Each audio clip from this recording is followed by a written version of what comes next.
Hello दोस्तों, मेरा नाम प्रशांत है। ये स्टोरी तब की है जब मैं ईटर में पढ़ता था। मेरी उम्र करीब 21 साल की थी। उसी साल 8 मार्च को मेरे मामा की शादी थी, तो मैं और मेरा पूरा परिवार मामा के घर गया हुआ था। बुआ का घर मेहमानों से भरा था। उसी में मेरी वह भाभी भी आई थी। वो मेरे मम्मी के किसी दूर के भतीजे की पत्नी थी। वो दिखने में काफी खूबसूरत थी। उनका रंग बहुत गोरी था। उनकी उम्र ज्यादा नहीं था। ऐसा लग रहा था कि 29 या 30 साल की होगी। उनका नाम शिवानी था। वह मेरी माँ से बात कर रही थी। मैं अपने माँ के पास ही खड़ा था और उन्हें देखकर हल्का हल्का मुस्कुरा रहा था। फिर बात करते करते उनका ध्यान मेरे ऊपर गया और मुझे मुस्कुराते देख वो भी मुस्कुरा दी। फिर उन्होंने मम्मी से पूछा कि ये कौन है, तो मम्मी ने मेरे बारे में भाभी को बताया। फिर भाभी को जब पता चला कि मैं उनका देवर हूं, तो वह मां के सामने ही मुझसे मजाक करने लगी। मां पास खड़ी थी तो मैं कुछ नहीं कह सका, बस हल्का शर्माकर सिर झुका लिया। तभी मम्मी को उनके नंद ने आवाज लगाया और अपने पास बुलाया। मम्मी बोली कि तुम दोनों बातें करो, मैं अभी आती हूं। और मम्मी वहां से चली गई। अब हम दोनों वहां खड़े थे। मैं शर्म के मारे कुछ बोल नहीं पा रहा था। लेकिन तभी भाभी ने पूछा, तब प्रशांत किस क्लास में हो? मैं नजरें झुकाकर बोला कि भाभी, मैं इंटर में हूं। इस साल मेरा इंटर का एग्जाम होने वाला है। अब भाभी मुस्कुराते हुए बोली, अच्छा, तो अब हमारे देवर बड़े हो गए हैं, 11वीं में पढ़ते हैं। मैं हिचकिचाकर बस हल्का सा मुस्कुराया। वो मेरी तरफ देखती रही जैसे कुछ कहना चाह रही हो, लेकिन फिर उन्होंने माहौल को हल्का करने के लिए खुद ही बात शुरू कर दी। और बताओ, पढ़ाई कैसी चल रही है? मैंने कहा, ठीक ही चल रही है भाभी, बस थोड़ा टेंशन रहता है। पेपर नजदीक है। भाभी ने आंखें थोड़ा चौड़ी करके मजाकिया लहजे में कहा, टेंशन? अरे तुम तो इतने स्मार्ट दिखते हो, तुम्हें क्या टेंशन? मैं फिर थोड़ा शर्मा गया, लेकिन भाभी के अंदाज में एक अपनापन था जिसमें झिझक धीरे धीरे कम हो रही थी। फिर उन्होंने मेरी बाह को हल्के से थपथपाते हुए कहा, वैसे देवर जी कोई गर्लफ्रेंड बर्लफ्रेंड है या नहीं? मैं तो थोड़ा घबरा ही गया, आंखें बड़ी कर दी और कहा, नहीं भाभी, ऐसी कोई बात नहीं है। वो जोर से हंस पड़ी। अरे वाह, कितना साफ झूठ बोलता है। इतनी प्यारी मुस्कान और कोई लड़की नहीं, मम्मी जी को बताओ क्या? मैंने हड़बड़ाकर कहा। अरे नहीं भाभी, प्लीज मत बताना। फिर हम दोनों खिलखिलाकर हंस पड़े। इसी बीच भाभी ने मेरी तरफ झुककर फुसफुसाया, वैसे तुम्हारी आंखें बहुत प्यारी हैं। तुम्हें पता है, मेरी सांस जैसे रुक गई। भाभी की आवाज में कोई हल्की सी गंभीरता थी। मैंने उनकी तरफ देखा। उनकी नजरों में कुछ अजीब था, कुछ ऐसा जो मुझे बेचैन कर रहा था, लेकिन फिर भी अच्छा लग रहा था। थोड़ी देर दोनों चुप रहे। फिर भाभी ने धीरे से कहा, चलो अब मैं चलती हूं, बहुत सारा काम है, लेकिन तुमसे फिर बात करूंगी।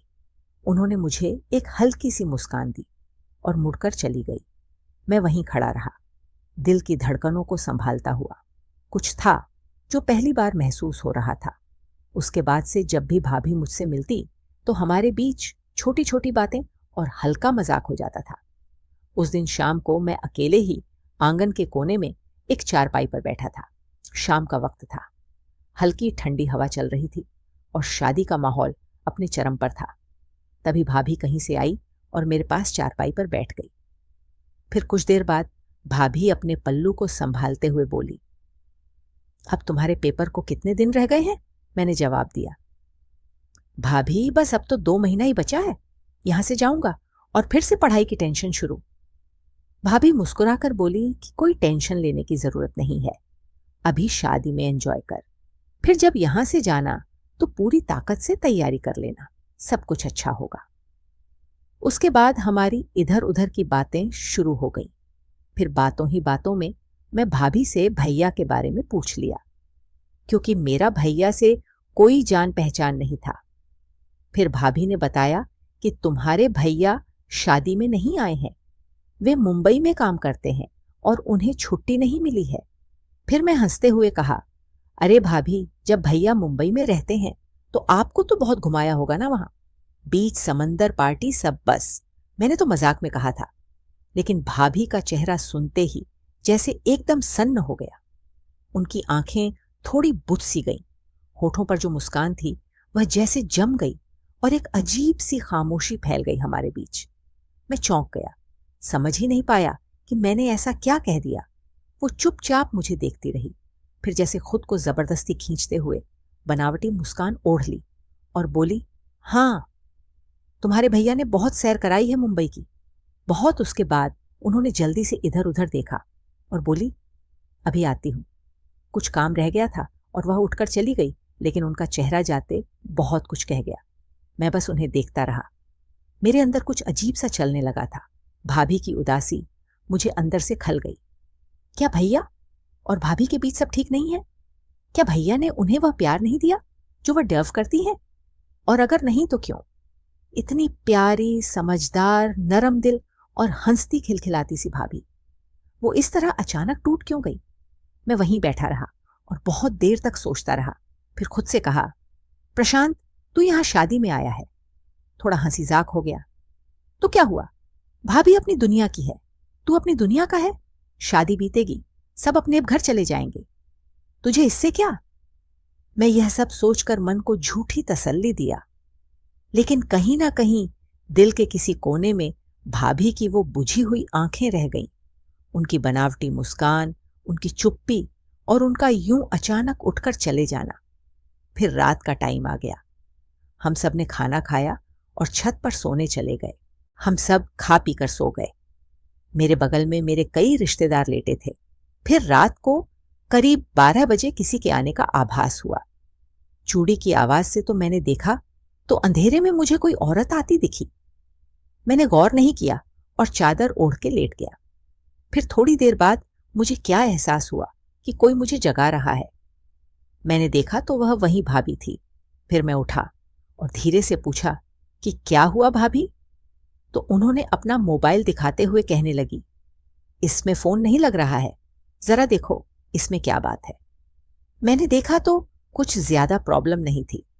उनका मोबाइल फ्लाइट मोड पर था, तो मैंने नॉर्मल मोड करके ऑन कर दिया। फिर उसके बाद फोन लगने लगा। फिर मैंने फोन भाभी को दे दिया तो भाभी ने कहा, क्या हुआ था? मैंने बोला, कुछ नहीं, आपने गलती से फ्लाइट मोड ऑन कर दिया था। फिर वह कुछ सेकंड मेरी आंखों में देखती रही, शायद कुछ कहने की कोशिश कर रही थी या शायद खुद से कुछ छुपा रही थी। फिर हल्के से मुस्कुराई और बोली, थैंक यू। मैंने सिर हिलाया और दोबारा चादर ओढ़ने ही वाला था कि उन्होंने अचानक धीरे कहा, प्रशांत, मुझे बाथरूम जाना है, लेकिन नीचे बहुत अंधेरा है, मुझे डर लग रहा है, क्या तुम मेरे साथ चलोगे? मैं एक पल को चौंक गया, लेकिन फिर तुरंत खुद को संभालते हुए बोला, हाँ भाभी, चलिए, कोई बात नहीं। मैंने चप्पल पहनी और भाभी के साथ सीढ़ियां उतरने लगा। अंधेरा गहरा था, नीचे का आंगन शांत था। भाभी मेरे बिल्कुल पास चल रही थी। फिर हम बाथरूम के पास पहुंचे। मैं वहीं दरवाजे से थोड़ा दूर खड़ा हो गया और बोला, भाभी आप अंदर जाइए, मैं यहीं खड़ा हूं। भाभी ने एक बार मेरी तरफ देखा, उन्होंने सिर हिलाया और दरवाजा खोलकर अंदर चली गई। अब मैं बाहर अकेला खड़ा था, लेकिन मेरे मन में भाभी की वो बुझी हुई आंखें फिर से घूम गई। मुंबई वाली बात पर जो खामोशी उनके चेहरे पर उतर आई थी, वही खामोशी इस वक्त मेरे आसपास थी। फिर कुछ ही देर में भाभी बाहर आई, पल्लू को थोड़ा संभालती हुई। उन्होंने एक बार मेरी तरफ देखा और बोली, थैंक यू प्रशांत, सच में अकेले जाने का मन नहीं था। मैंने मुस्कुराकर कहा, कोई बात नहीं भाभी, आप डरिए मत, मैं हूं ना। वो कुछ नहीं बोली, बस मेरे साथ साथ वापस चलने लगी। फिर जब हम छत पर पहुंचे तो चारों ओर हल्की नींद की सरगोशियां थी। कहीं कोई करवट बदल रहा था, कहीं कोई खर्राटे ले रहा था। मैं धीमे कदमों से अपने बिस्तर की ओर बढ़ा। भाभी भी अपने कोने वाले बिस्तर की ओर मुड़ी, लेकिन जैसे ही मैं अपने बिस्तर के पास गया तो देखा वहां कोई और लेटा था। शायद नींद में सरकते सरकते मेरी जगह पर आ गया था। मैं थोड़ा झुका, उसे उठाने ही वाला था कि तभी पीछे से भाभी की धीमी आवाज आई, प्रशांत रुक जाओ, उसे मत उठाओ। मैंने पलट कर देखा, भाभी कुछ कदम दूर खड़ी थी। तुम मेरे साथ चलो, उन्होंने धीरे से कहा। मेरे बिस्तर पर काफी जगह है, मैं अकेली ही सो रही हूं, तुम एक साइड हो जाना। मैं एक पल को ठिठका, दिल की धड़कन जैसे थोड़ी तेज हो गई। फिर मैंने सिर हिलाया और उनके पीछे चल पड़ा। छत का वह कोना बाकी जगहों से अलग था। वहां थोड़ी सी हवा ज्यादा थी और बाकी लोगों से थोड़ा दूर होने के कारण एक अलग ही सन्नाटा था। भाभी ने अपना बिस्तर कोने में लगाया था। चादर एकदम करीने से बिछी हुई सिरहाने पर एक हल्का तकिया और एक छोटा सा रजाई किनारे रखा हुआ। फिर वहां पहुंच भाभी चुपचाप एक ओर खिसक गई और मैंने उनकी दूसरी ओर बहुत ध्यान से किनारे पर जाकर लेटने की जगह बना ली। हम दोनों कुछ देर चुप रहे। मैं चुपचाप आसमान की ओर देख रहा था। दिल में कई सवाल थे, लेकिन जुबान पर कोई शब्द नहीं। तभी भाभी की धीमी, लगभग फुसफुसाती आवाज आई, प्रशांत, आज अच्छा लगा है कि तुम साथ हो। मैंने उनकी तरफ नहीं देखा, बस धीरे से कहा, मुझे भी भाभी। फिर कुछ देर दोनों चुप रहे। छत की उस ठंडी रात में हम दोनों एक ही बिस्तर पर थे। मैंने आंखें बंद कर ली थी, पर नींद मुझसे कोसों दूर थी, क्योंकि मेरे मन में शाम को हुई वह बातें घूम रही थी। आखिर भाभी मुंबई वाली बात पर यूं अचानक शांत क्यों हो गई थी? उनका चेहरा उस पल जैसे बुझ गया था और फिर वह चुपचाप वहां से चली भी गई थी। मेरा दिल कर रहा था पूछ लूं उनसे, लेकिन एक अजीब सा डर था, कहीं कुछ ऐसा ना कह बैठूं जो उन्हें और तोड़ दे। लेकिन मन की बेचैनी, सवालों का शोर अब सहा नहीं जा रहा था। मैंने खुद को कुछ सेकंड समझाने की कोशिश की, लेकिन फिर हल्के स्वर में धीरे से पूछा, भाभी, आप जागी हैं? वो थोड़ी देर चुप रही, फिर उसी धीमी आवाज में बोली, हाँ प्रशांत, बोलो, क्या हुआ? मैं थोड़ी देर तक चुप रहा, फिर धीरे धीरे कहने लगा, भाभी, अगर आप बुरा ना मानो तो क्या आपसे कुछ पूछ सकता हूं? भाभी थोड़ी देर चुप रही। शायद उन्हें भी समझ आ रहा था कि मैं क्या पूछने वाला हूं। फिर भी उन्होंने कहा कि हाँ बोलो, प्रशांत, क्या पूछना चाहते हो? फिर मैं धीमी आवाज में बोला, आज शाम जब मैंने आपसे मुंबई घूमने की बात की थी, तब आप अचानक शांत हो गई थी, फिर ऐसे चली भी गई। मुझे लगा शायद मैंने कुछ गलत कह दिया था। भाभी कुछ नहीं बोली। मैंने थोड़ा रुककर गहरी सांस लेते हुए पूछा, भाभी, क्या आपको और भैया के बीच सब कुछ ठीक है? अब भाभी ने करवट बदली और बोली, हाँ सब कुछ ठीक है। प्रशांत, तुम इन बातों पर ज्यादा मत सोचो। उनकी आवाज में सच्चाई नहीं थी। ऐसा लगा जैसे वह जबरन कुछ छुपाने की कोशिश कर रही हो। मुझे उनका जवाब सुनकर एक अजीब सी बेचैनी हुई। मन किया फिर से पूछूं, लेकिन फिर खुद को रोका। शायद वह बताना नहीं चाहती, शायद कुछ ऐसे राज हैं जो उनके भीतर ही रह गए हैं। फिर मैंने करवट ली और उनकी तरफ पीठ करके सोने की कोशिश करने लगा, लेकिन मेरी आंखें बंद होते हुए भी जैसे जाग रही थी। मन अब भी वहीं अटका था। उनकी आवाज, उनकी नजरें और वो सब ठीक है वाला झूठा यकीन। तभी कुछ देर बाद एकाएक धीमी टूटी हुई सी सिसकी मेरे कानों तक पहुंची। मैं एकदम चौकन्ना हो गया। धीरे से करवट ली और देखा। भाभी आसमान की ओर देख रही थी। आंखों से आंसू बह रहे थे। उनका चेहरा चांद की हल्की रोशनी में भीग रहा था और वह किसी पुराने, बहुत गहरे ख्याल में खोई हुई लग रही थी। मेरे दिल में जैसे कुछ चटक गया। मैंने हल्के स्वर में कहा, भाभी, क्या हुआ? आप क्यों रो रही हैं? वो मेरी तरफ पलटीं, लेकिन तुरंत अपने आंचल से आंसू पोंछने लगी। एक झेम सी उनके चेहरे पर थी, जैसे कोई चोरी पकड़ी गई। कुछ नहीं प्रशांत, बस ऐसे ही नींद नहीं आ रही थी। हवा ठंडी है ना। आंखें भी भर आई, लेकिन मुझे समझ आ गया था कि जरूर कुछ ना कुछ भाभी के साथ ऐसा हुआ है जो वह मुझे पता नहीं रही है। फिर मैं बोला कि भाभी, अब नहीं, अब आप नहीं छुपा सकती। आपको मेरी कसम, जो भी बात है सच सच बताइए। भाभी कुछ पल तक मेरी तरफ देखती रही। उनके चेहरे पर हैरानी नहीं थी, बस थकावट थी, जैसे उन्होंने हार मान ली हो। उन्होंने गहरी सांस ली और फिर अपनी नजरें दूर आसमान की तरफ टिकाते हुए बोली, प्रशांत, तुम्हारे भैया मुंबई में रहते तो हैं, लेकिन जैसा सबको पता है कि वह किसी कंपनी या ऑफिस में काम करते हैं। यह बात झूठ है। मैं चौंक गया। तो फिर भाभी भैया वहां क्या करते हैं? वो वहां गाइड का काम करते हैं। विदेश से आए लड़के, लड़कियों और कपल्स को मुंबई की सैर कराते हैं, बीच पर ले जाते हैं, होटल दिलवाते हैं, पार्टीज कराते हैं, कभी कभी उनके साथ ही घुल मिल जाते हैं। तुम समझ रहे हो ना प्रशांत, मैं क्या कह रही हूं? मैंने धीरे से उनका हाथ थामा। भाभी, इसमें क्या गलत है? यह भी तो एक काम ही है ना। लोगों को घूमने फिरने में मदद करना, गाइड बनना, क्या बुरा है इसमें? भाभी ने मेरी तरफ देखा। उनकी आंखें भीगने लगी थी, लेकिन इस बार वह आंसू पोंछने की कोशिश नहीं कर रही थी। प्रशांत, मुझे भी पता है कि इसमें कोई बुराई नहीं है। काम छोटा बड़ा नहीं होता, लेकिन बात काम की नहीं है। इतना कहकर भाभी रुक गई। फिर मैं बोला कि भाभी आप रुक क्यों गई? मुझे सब सच बताइए। फिर भाभी गहरी सांस लेते हुए बोली, प्रशांत, जब तुमने कहा था कि तुम्हारे भैया ने मुझे मुंबई के बीच घुमाया होगा, उस वक्त मैं इसलिए चुप हो गई थी क्योंकि हाँ, मैं उनके साथ मुंबई गई थी। हमारी नई नई शादी हुई थी और वह मुझे मुंबई ले गए थे। वहां सब कुछ बहुत खूबसूरत था। तुम्हारे भैया ने मुझे मुंबई के समंदर दिखाए, बीच पर ले गए। हमने खूब मस्ती की फोटोज खिंचवाए। रेत पर देर तक चले। जैसे हर नई दुल्हन सपने देखती है, वैसे ही मैंने भी देखे थे। उनकी आंखें उस वक्त मुस्कुराई, लेकिन पल भर में फिर बुझ गई। फिर उसी रात हम एक होटल में रुके।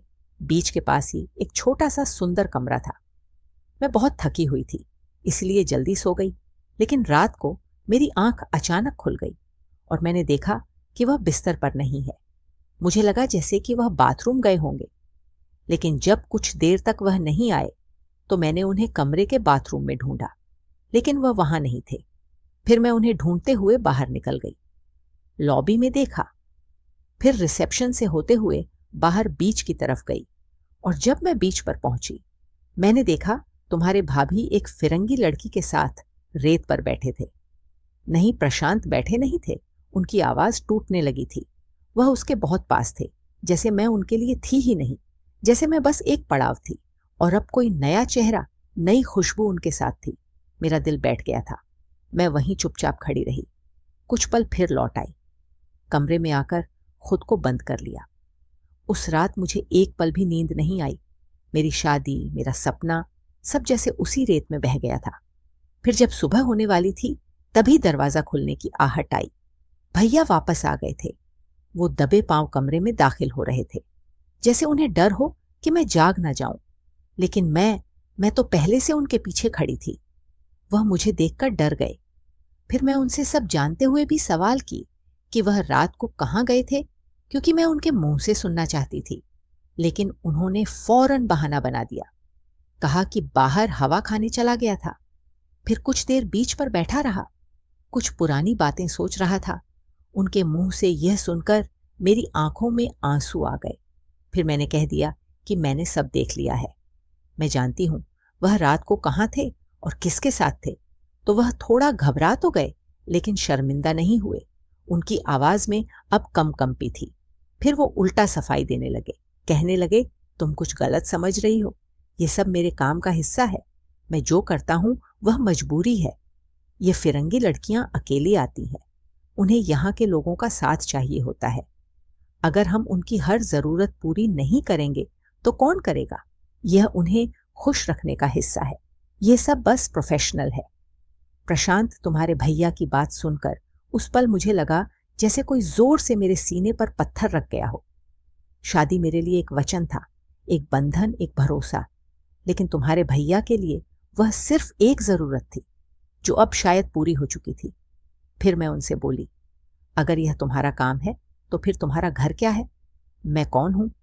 क्या एक बीवी होने के नाते मेरा कोई अधिकार नहीं, कोई इज्जत नहीं? इस पर तुम्हारे भैया कुछ नहीं बोले। फिर उसके बाद हमारे बीच खूब झगड़ा हुआ। मैंने उन्हें कहा कि मैं इस रिश्ते में नहीं रह सकती जहां वफादारी सिर्फ एक पक्षीय हो। तो उन्होंने कहा, तुम गांव की लड़की हो, तुम्हें मुंबई की दुनिया समझ नहीं आएगी, तुम ड्रामा मत करो।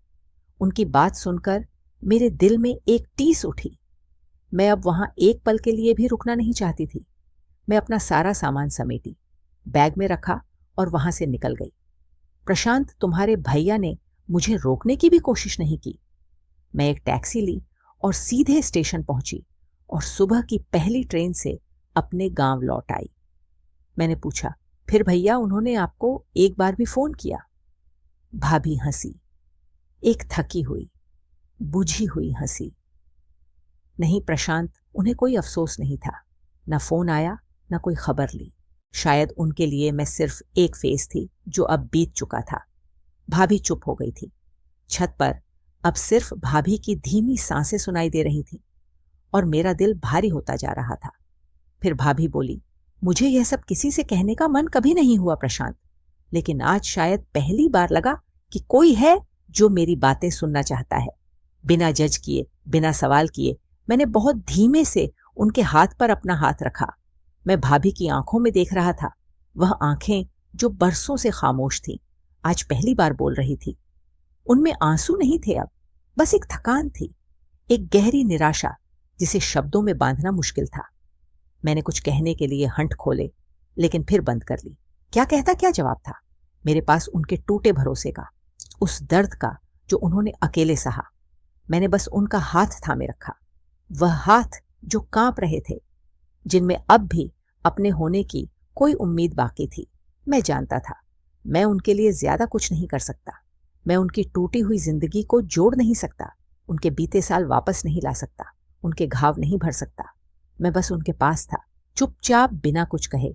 कभी कभी किसी के पास होना ही सबसे बड़ी सांत्वना होती है। भाभी की आंखें बंद थीं, पर उनके चेहरे पर अब एक हल्की सी शांति थी, शायद इसलिए कि उन्होंने सब कह दिया था। तो दोस्तों, यह थी हमारी आज की छोटी सी कहानी। अगर आपको यह कहानी पसंद आई हो तो इसे लाइक करें और अपने दोस्तों के साथ शेयर करें। आगे भी ऐसी ही रोमांचक कहानियों के लिए हमारे चैनल को सब्सक्राइब जरूर करें। धन्यवाद।